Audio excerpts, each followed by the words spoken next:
할렐루야. 예,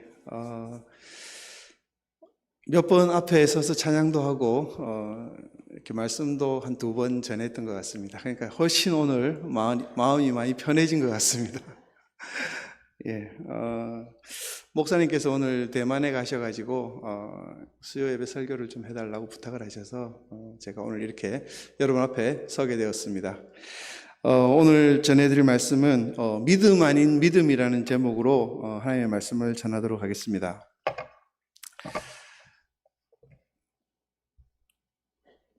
우리가 믿음을 가지고 교회 생활을 하고 있습니다. 신앙 생활을 하고 있습니다. 그죠?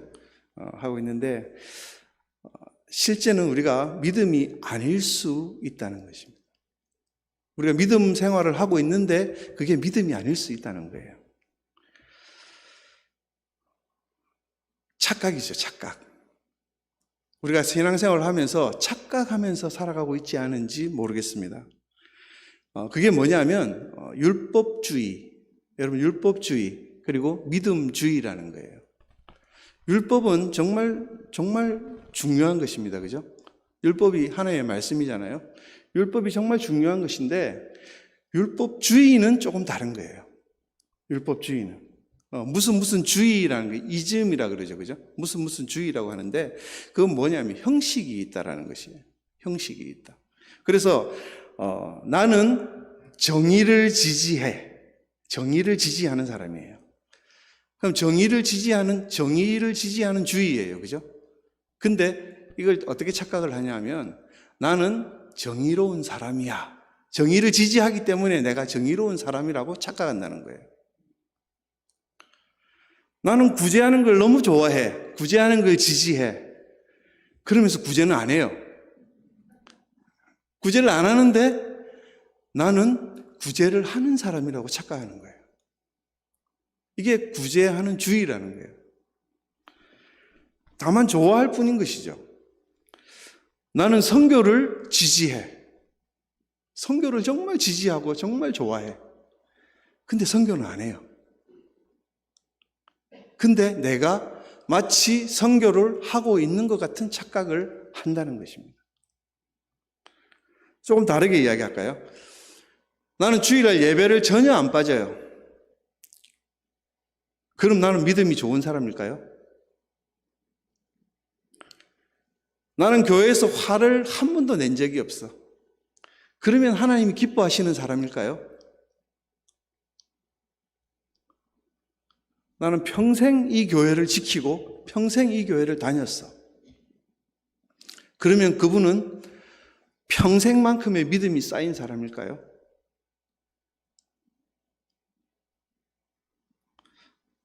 제가 이 말씀을 준비하면서 정말 저도 힘이 들었습니다. 어쩌면 나도 그런 주의에 빠져 있지 않을까 이런 생각이 들어요.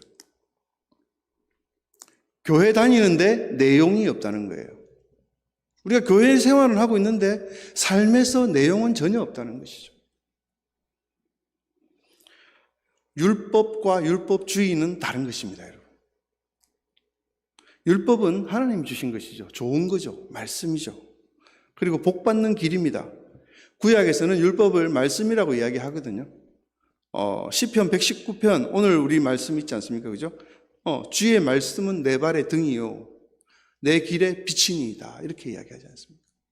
그 말씀이 내 발의 등이고 내 길의 빛이라면은 내가 그 말씀대로 살아서 그 길을 걸어가야 된다는 것이죠.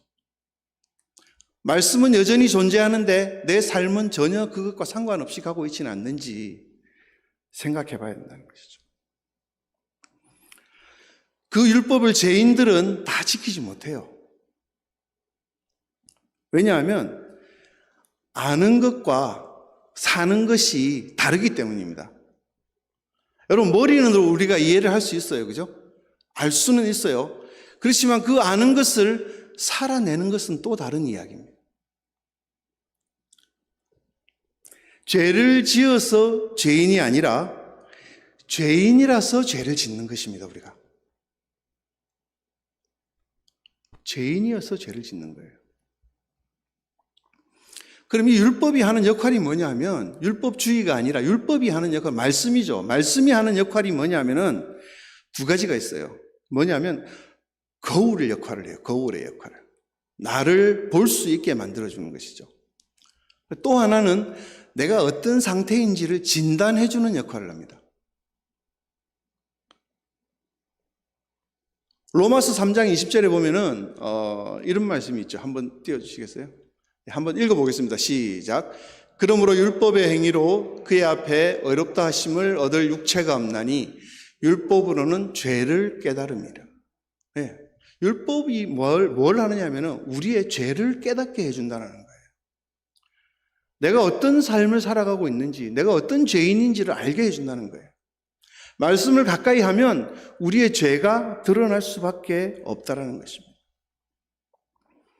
거울은 나의 모습을 보게 하잖아요. 그죠? 그 율법이 내가 어떤 죄의 상태에 있는지를 보게 한다는 것이죠. 그 말씀의 거울이 비춰질 때 내가 죄인인 것을 알게 된다는 것입니다. 그래서 그 죄인됨을 알고 뭘 하냐면은 내가 회개를 하게 되는 것이죠. 왜냐하면 내가 죄인이구나라는 걸 느낄 때 회개를 하는 것입니다.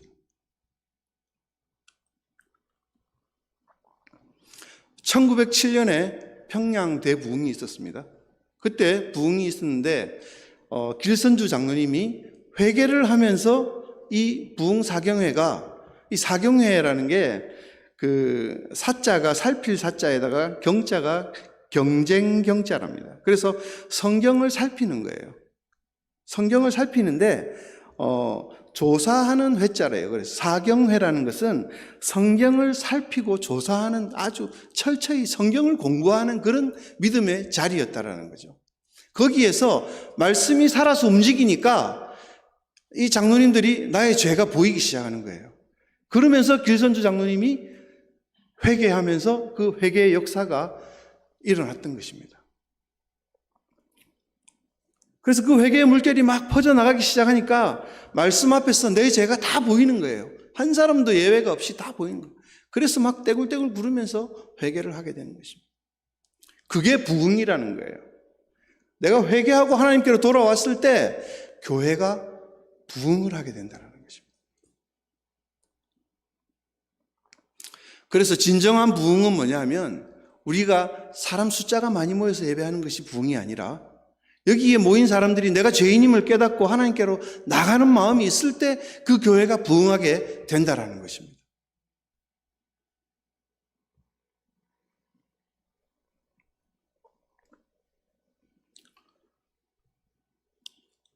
여러분, 제대로 율법이 증거가 되면, 말씀이 제대로 증거가 되면 우리한테 타는 목마름이 생겨요.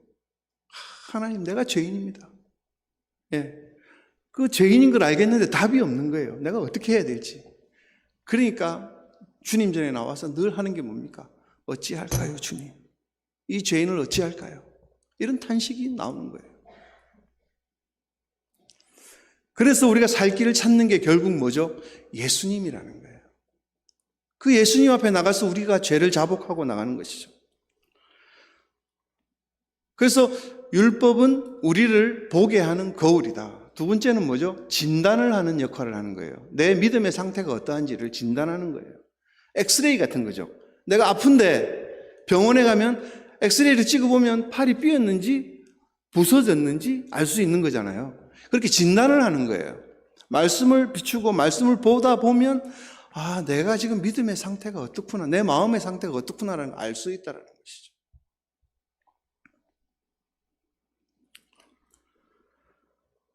율법은 그 말씀의 진단은 뭐냐 하면은 우리를 하나님 어떻게 할까요?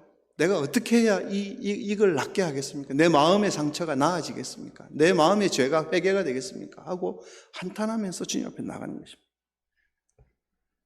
그래서 말씀이 우리가 중요한 거예요. 말씀 앞에 섰을 때 내 상태가 드러난다는 것이죠.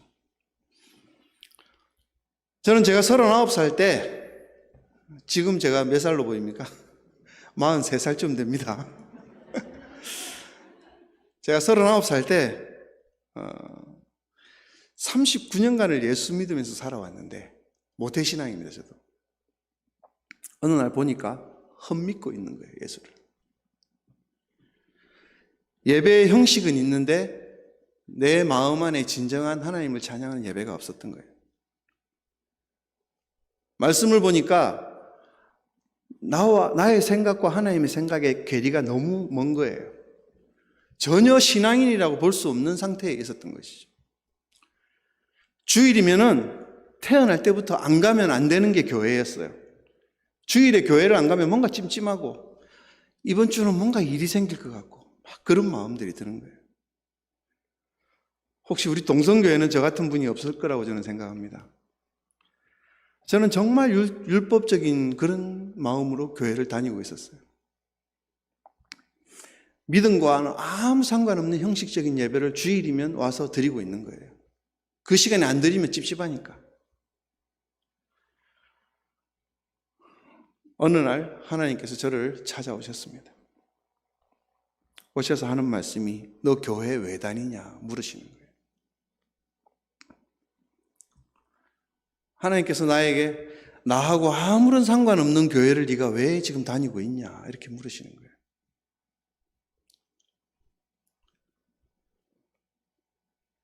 네가 예배하는 모습 속에서 나는 전혀 예배를 받고 싶은 마음이 1도 없다. 전혀 없다. 저는 교회 다니는 불신자였습니다. 교회 다니면서 말씀도 안 보았습니다. 그래서 하나님이 보다 안 됐든지 말씀을 안 읽으니까 내 모습을 볼 수가 없잖아요. 아까 이야기했듯이 거울을 내가 안 보니까 내 모습을 볼 수가 없으니까 하나님이 다른 방법으로 보여주시는 거예요. 저희 교회에 다니는 어느 집사님 한 분이 오셔가지고 남편을 아버지 학교에 보내야 되겠는데 같이 좀 가주실 수 있겠습니까? 이러는 거예요. 나는 별로 문제가 없는 아버지인데 왜 거기를 가야 되느냐. 조금 생각을 해보니까 지난번에 제가 말씀을 드린 것 같은데 형이 하나 있습니다. 저한테는. 형이 술을 엄청나게 마시는 사람이에요. 그래서 이혼 위기까지 간 거예요. 형이 술을 마셔가지고. 그래서 저 형님을 어떻게 아버지 학교에 가서 조금 잘 좋은 아버지로 바꿔봐야 되겠다. 이런 마음에 형님에게 말씀을 드리고 같이 아버지 학교를 가게 되었습니다. 같이 갔는데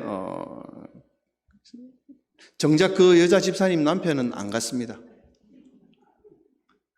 저하고 형님만 갔습니다. 근데 그 집사님 부부가 지금 어떻게 됐을까요? 이혼을 하셨어요. 참 기회를 주고 아버지 학교 좀 갔다 오라고 하는데 남편이 말을 안 듣는 거예요. 그러다 보면 결국은 두 분이 갈라서게 된 거예요. 마음이 상당히 아팠습니다. 저도 아마 그때 안 갔으면 쫓겨나지 않았을까. 네. 그렇게 가게 된 게 아버지 학교였습니다. 아버지 학교 가서 보니까 제가 살아온 삶이 이게 아버지로서의 삶이 아니었던 거예요. 그 아버지로서의 삶만 바라봐지는 게 아니라 내가 하나님 앞에 어떤 사람이었는지가 이제 드러나기 시작하는 거예요.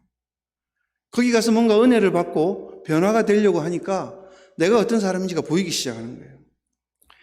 지금까지 살아온 게 하나님을 믿는 믿음의 사람이 아니라 말씀과 전혀 관계없이 살았고 한쪽은 세상에 발을 담그고 있었고 한쪽은 우리 교회에 발을 담그고 이렇게 하면서 줄타기를 아주 교묘하게 잘하고 있었던 것 같아요.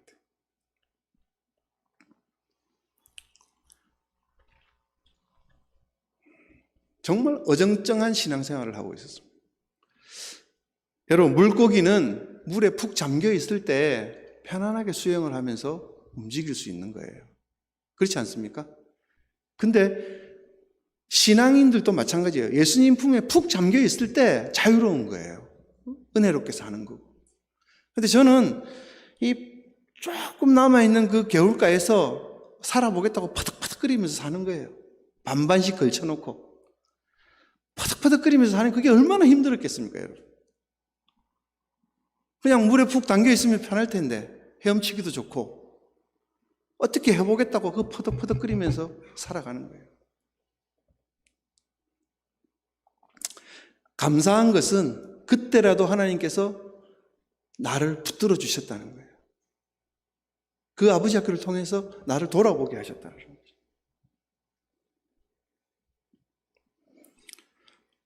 그 주님께서 그때 제 삶에 하나하나 개입하기 시작하셨습니다. 한진아, 너 그동안 힘들었지? 바닥거린다고.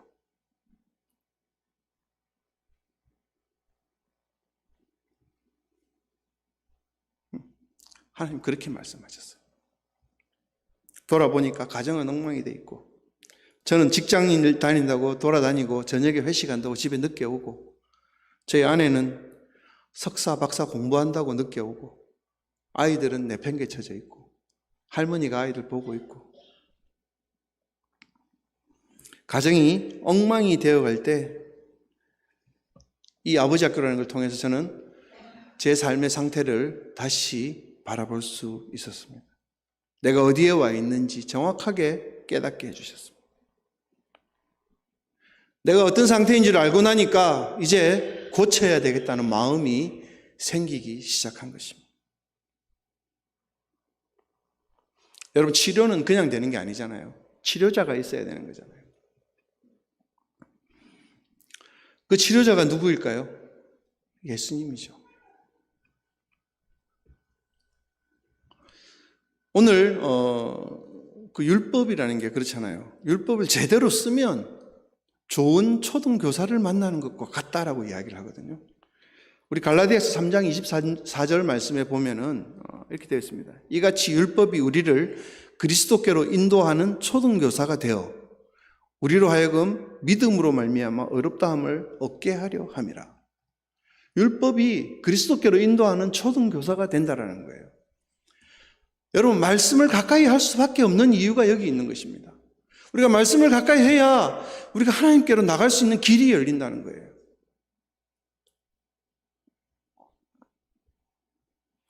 율법은 지켜져야 되지만 율법주의가 되어서는 안 되는 것입니다. 저는 정말 율법주의자였습니다. 일요일에는 교회를 가야 되니까 가야 되고, 또 교회 다니니까 술 마시면 안 되고, 교회 다니면 서로 사랑해야 되니까 마음에는 이게 올라오지만 그냥 웃는 모습으로 참아주고, 이게 예수 그리스도의 사랑으로 되었으면 얼마나 좋았겠습니까? 그냥 제 마음으로 참아가면서 내 인간적인 생각으로 다 하고 있었던 것이죠. 얼마나 위선적이고 거짓된 삶을 살았는지 모르겠습니다.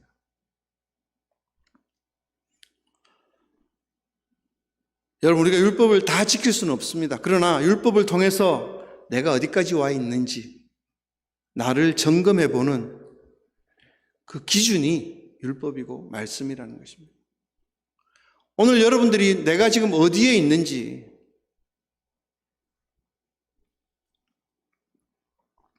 그 말씀을 통해서 내가 어디에 있는지 그 위치를 한번 생각해 보아야 할 것입니다. 그 다음이 뭐겠습니까? 믿음입니다, 우리가. 믿음이 있는데 믿음이 아닌 믿음이 있습니다, 여러분. 우리가 교회에 나와서 예배를 드리는데도 이 예배가 하나님 받으시기에 기쁜 그런 예배인가? 왜 똑같은 예배를 드렸는데 아벨의 제사는 받고 가인의 제사는 받지 않으셨을까요? 아마 지금 이 자리처럼 똑같이 나와서 저는 예배를 했을 거라고 생각합니다. 그러나 이 자리에 나와 있는 사람들, 예배를 받는 사람이 있고 그 예배가 들려 올라가지 않는 예배가 있다고 저는 생각합니다. 여러분, 믿음은 어떤 거냐면 우리가 전인격적으로 말씀을 받아들이는 거예요. 내가 머리로, 마음으로, 입으로 다 받아들이는 거예요. 정확한 지식을 머리로 이해하는 거예요. 그죠?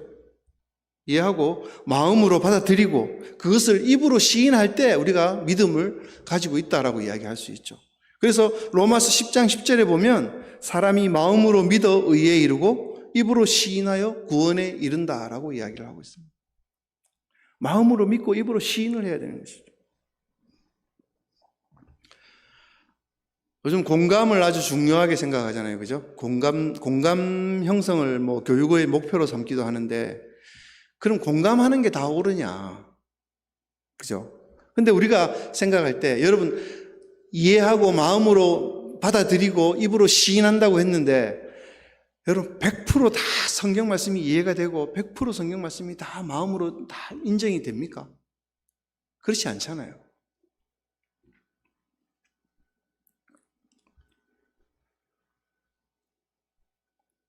오히려 그 믿음에서 그 성경 말씀에서 우리에게 뭘 요구하느냐 하면은 그 믿음을 보이라는 거예요. 신앙을 요구하는 거예요.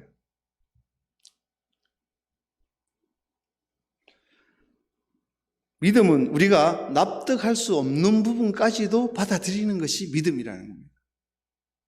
내가 도저히 이해할 수 없고 상황이 정말 이거는 내가 어떻게 납득이 안 되는 상황인데도 그걸 받아들이는 게 믿음이라는 거예요. 하나님은 아브라함에게 지금 사는 곳을 떠나라고 이야기하지 않습니까? 고향 친척 아버지 집을 떠나라. 내가 너에게 지시할 땅으로 가라라고 이야기하거든요. 여러분 우리 동네에서 다른 동네로 이사 가는 것도 힘들어요, 사실은. 근데 그 척박한 땅에서 아무것도 먹을 것도 없고서 아는 사람도 없는 그곳으로 가라고 하는데 선뜻 가기가 쉽지 않을 거예요. 내 머리로는 이해가 되지 않을 거예요, 아마. 이게 뭘 이야기하느냐? 지금까지 살아왔던 나의 삶의 패턴을 바꾸라는 것입니다. 내가 어떤 마음으로 어떻게 살아왔느냐? 지금 가고 있는 길이 하나님께서 원하는 길인지, 내가 지금 살고 있는 모습이 하나님이 정말 기뻐하시는 모습인지를 보라는 것입니다. 말씀에 비추어 보고 진단해 보라는 것입니다. 아니면 떠나서 벗어나야 된다는 것입니다. 지금 여러분의 믿음의 현 주소는 어디입니까?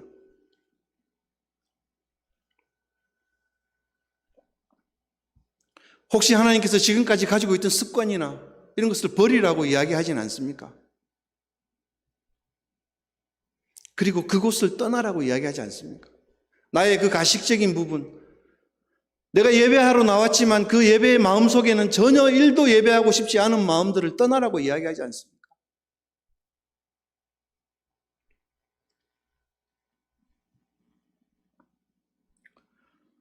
저는 아버지 학교를 통해서 내 삶의 주소를 옮겨 놓았을 때, 방향을 바꾸었을 때 하나님께 너무 많은 축복을 받았습니다. 지금 이 자리에 서서 제가 여러분들에게 말씀을 전가할 사람이 아니었습니다. 순종할 때 일어나는 일은 엄청난 것입니다. 여러분.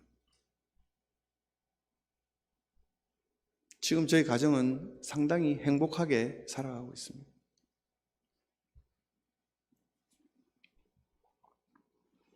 아브라함은 납득이 되고 이해가 되고 공감이 되어서 떠났던 게 아니라는 것입니다. 심지어 히브리서 10장에 보면은 11장 8절에 보면은 믿음으로 아브라함은 부르심을 받았을 때에 순종하여 장래의 유업으로 받을 땅에 나아갈새 갈 바를 알지 못하고 나아갔다라고 해요. 내가 어디로 가는지 갈 바를 알지도 못하고 나아갔다는 거예요. 왜냐하면 순종해서 하나님 말씀.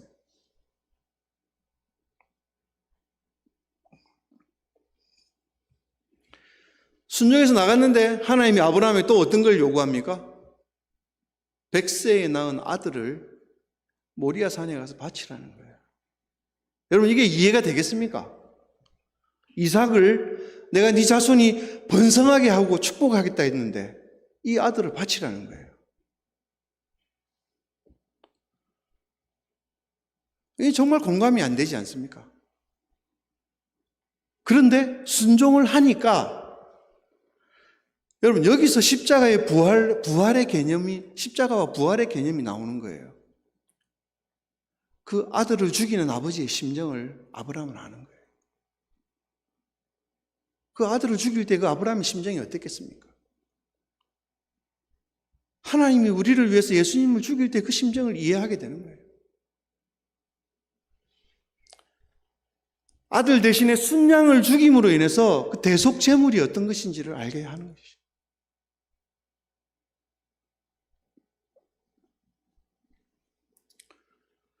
내 자손이라고 이야기했던 그 이삭을 바치라고 하는 말과, 그죠? 내 자손이라고 칭할 이삭, 이 이삭을 통해서 복주고 복주어서 창대케 한다고 했던 그 말이 이 모순되지 않습니까? 이 모순되는 말을 하나님이 이 히브리서 11장 19절을 통해서 우리에게 말씀하고 있습니다. 그가 하나님이 능히 이삭을 죽은 자 가운데서 다시 살리실 줄로 생각한지라. 비유컨대 그를 죽은 자 가운데서 도로 받은 것이니라. 능히 죽은 자 가운데서 다시 살리시는 분이 하나님이라는 것입니다. 그래서 우리는 하나님이 하라고 하는 대로만 하면 된다는 거예요. 그걸 순종해 나가면 되는 것입니다. 오래 믿어도 성령의 열매가 없습니다. 성령의 역사가 없습니다. 왜냐하면 신앙생활이 없기 때문입니다.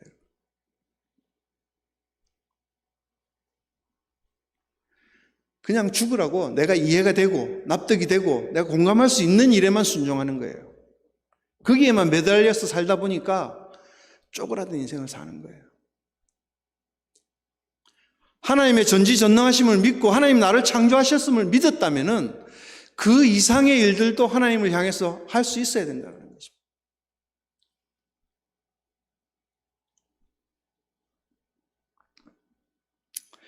우리는 원래의 모습이 무능하고 약한 모습입니다. 그렇지 않습니까?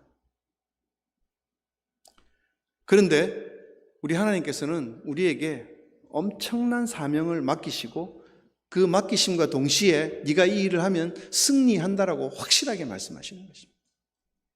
세상에 나가서 내 이름으로 뭘 해도 너는 승리할 수 있다라고 이야기하는데도 우리가 이해가 안 되고 납득이 안 되기 때문에 안 하는 거예요. 여러분, 베드로는 밤을 새워서 고기를 잡았는데 한 마리도 못 잡았어요. 한 마리도 못 잡았어요. 정말 무능하고 실패하고 탈진된 그런 모습이 아니었겠습니까? 밤새 내가 그래도 고기 잡는 어부이고 전문가라고 생각했는데 그물을 아무리 던져도 한 마리도 안 잡히는 거예요. 근데 예수님 오셔서 깊은 곳에 그물 던져라.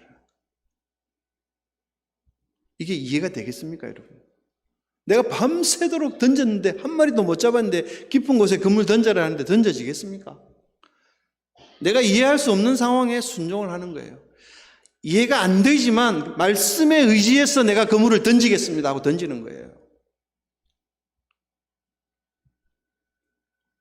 그 던졌을 때 결과는 기적이지 않습니까? 기적이 일어나는 것입니다. 믿음이 성장하니까 삶이 커지는 거예요. 여러분, 믿음은 액세서리가 아닙니다. 주일날 가방 들고 예쁘게 차려입고 교회 가는 그런 게 아니에요.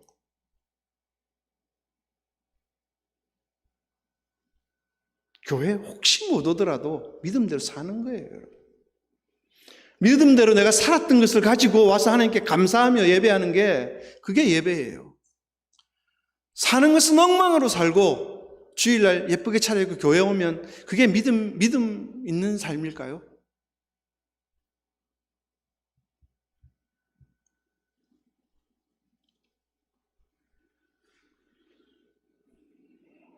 여러분, 믿음으로 그물을 던지면 다 뒤집히게 되어 있습니다. 기적이 일어나게 되어 있습니다.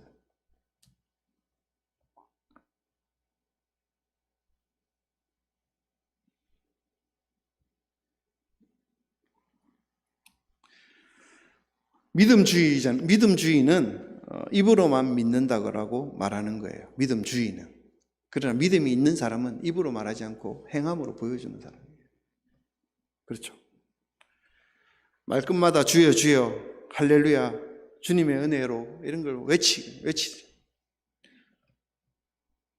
근데 진짜로 예수님을 내 마음에 주님으로 모신 적이 없는 경우가 허다한 거예요. 마태복음 7장 21절에 말씀하죠. 나더러 주여 주여 하는 자마다 다 천국에 들어가는 것이 아니다라고. 디모데후서 3장 5절에도 이야기하고 있습니다. 경건의 모양은 있으나 경건의 능력은 부인한다라고. 이게 다 성경에서 나오는 말씀들이에요. 야고보서 2장 26절 말씀을 행함이 없는 믿음은 죽은 것이다 라고 이야기하고 있습니다. 여러분, 우리의 믿음이 진정한 믿음이 되기 위해서는 우리에게 믿음의 대상이 있어야 돼요. 그 대상이 어디입니까? 우리가 하나님을 믿어야 되는 것입니다. 하나님이 세상을 창조하셨고 나를 창조하셨고 전지전능하다고 하면은 그분을 제대로 믿어야죠. 그게 믿음 아니겠습니까? 믿음은 훈련에서 나오는 것이 아니라 하나님을 묵상하는 데서 나오는 것입니다. 하나님이 어떠한 분이신지, 하나님이 정말 세상을 만드셨구나. 하나님이 정말 나를 위해서 독생자를 보내주셨구나. 하나님이 정말 살아계시는 분이구나. 내가 뭘 하든지 보고 계시는구나. 이게 마음에 와서 믿어질 때 믿음 생활을 할 수 있는 것입니다. 여러분.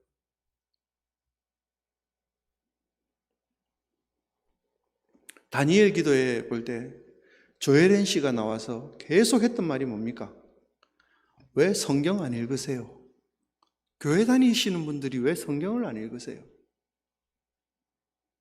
우리 교회는 그래도 많이 읽어요. 그죠? 주부에 지금 몇 독이 한 30독이 넘었던 것 같은데. 예. 말씀을 가까이 해야 됩니다. 말씀을 읽어야죠. 여러분이 사랑하는 사람에게 편지를 썼어요. 그죠? 편지를 썼는데 내가 저 사람을 정말 사랑한다고 하면서 그 사랑하는 사람이 보낸 편지를 읽지 않는다면은 사랑하는 걸까요? 안 하는 걸까요? 아마 사랑하는 사람이 보낸 편지는 마르고 닳도록 읽을 거예요. 그죠? 편지지가 헤어질 때까지 읽을 거예요. 그렇지 않겠습니까? 하나님이 나를 사랑하시고 그 사랑하시는 말씀들을 적어서 우리한테 준 책이라고 생각한다면은 여러분 밤을 새워서 읽지 않겠습니까? 그 믿음이 있다면은.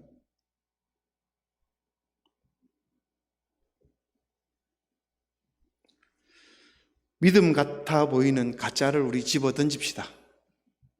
예. 믿음 같아 보이는 가짜를 집어 던집시다.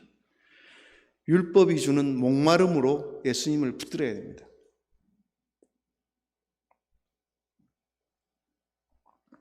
그게 성장이고, 그게 부흥이고, 그게 동성교회가 승리하는 길입니다.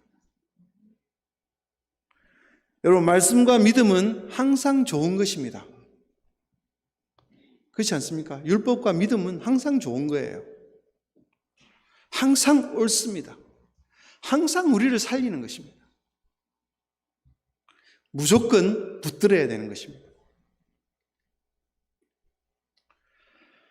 예수님이 이런 말씀을 하세요. 말세에 믿음을 보겠느냐? 그때 주님 여기 믿음 한 사람 있습니다 라고 고백할 수 있는 그런 우리 동성교회 교우들과 제가 되었으면 좋겠습니다. 함께 기도하겠습니다. 하나님, 우리가 율법주의가 되지 않게 하시고 믿음주의가 되지 않게 하시고 우리 삶의 어느 부분에서 하나님이 떠나라고 하시는 그곳을 떠나는 믿음을 우리에게 주시옵소서. 날마다 하나님의 살아계심을 더욱 믿으며 살아가는 저희 동성교회 지체들 다 되게 하여 주시옵소서. 추운 겨울이 옵니다. 하나님, 이 겨울에 정말 먹지 못하고 함께 할 수 있는 가족들이 없는 어렵고 힘든 사람들을 찾아가서 우리가 그들의 마음의 위로가 되어주는 진정한 크리스찬들이 될 수 있도록 아버지 인도하여 주시옵소서. 함께 하신 주님을 찬양합니다. 예수님 이름으로 기도드립니다. 아멘.